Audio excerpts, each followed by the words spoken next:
Here we are at Ingadi Flower Farm, and we're going to be putting in the first soil moisture sensors, and we're actually going to do it in the dahlias. And we're going to do it in the dahlias because they're a high value flower as well as their tubers.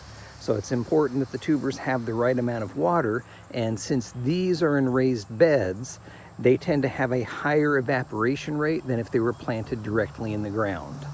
The other challenge we're going to run into is since they're established, they already have roots going everywhere. So we're going to have to be careful when we put the sensor in, and we're going to have to make sure that we support the sensor in a way that it won't break the tip and that it'll stay there for long term. So let's get started.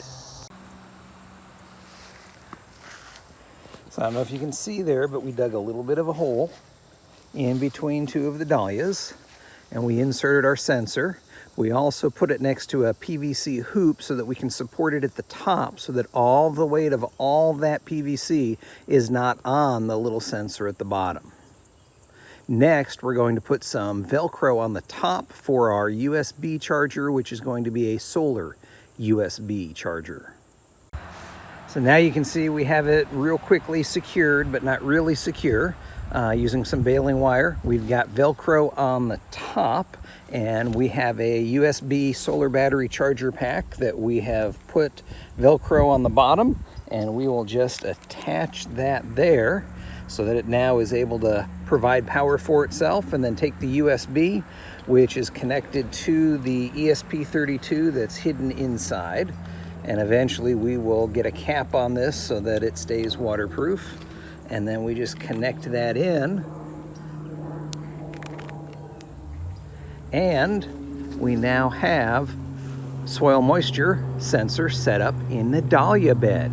So next step is going to be to connect the app to it and see what our soil moisture reading's at.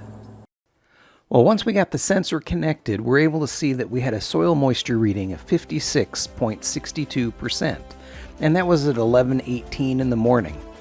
Later in the day, at 2:45, we see that that has dropped to 51.08%.